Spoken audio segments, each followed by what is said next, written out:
In the mood for livre. In the mood For livre. 4h33, c'est 4 minutes 33 de silence. Et c'est une pièce qui est jouée par un musicien et il n'y a rien. Il y a juste le bruit des gens dans la salle.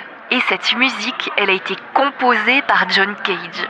Alors j'ai bien dit composée, même s'il n'y a rien. Et c'est ce que voulait John Cage.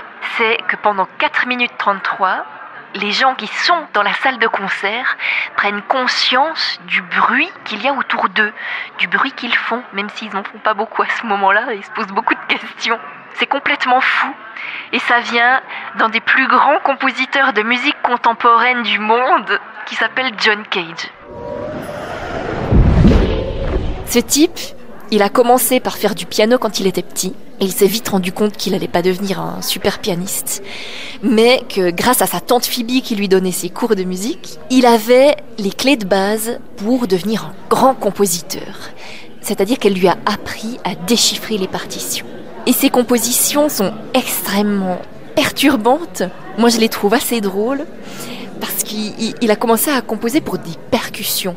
Alors il a d'abord fait pour une percussion, et puis après il a fait pour tout un tas de percussions ensemble, et ça donne une immense cacophonie, parce que pour John Cage, la musique est composée de sons, et ça doit pas forcément être quelque chose d'harmonieux, de mélodieux, mais chaque son a sa place. Et si on met tous ces sons ensemble, on peut en faire quelque chose d'intéressant.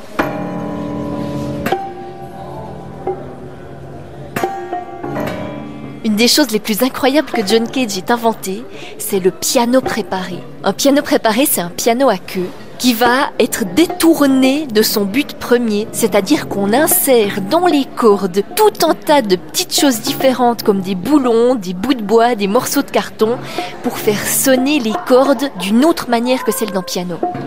Et s'il a inventé ça, c'est parce qu'un jour où il était mandaté par un ballet de danse contemporaine pour créer la musique du ballet, il n'arrivait pas à faire entrer toutes ces percussions parce que la salle était beaucoup trop petite et qu'on pouvait juste y mettre un piano. Si on doit retenir une seule chose de John Cage, c'est cette passion pour l'inventivité, cet amour de n'importe quel son, quel qu'il soit, et cette envie de créer de la musique pour l'amour de la musique. Parce que ce qu'il nous dit en conclusion de cette conférence, c'est qu'il déplore, on est en 1948, il déplore déjà les gens qui font de la musique pour s'enrichir, pour l'argent. Lui dit que la musique, elle devrait presque être faite par des gens qui ne sont pas payés pour ça, qui le font vraiment par plaisir et par passion. In the mood for livre. In the mood For livre.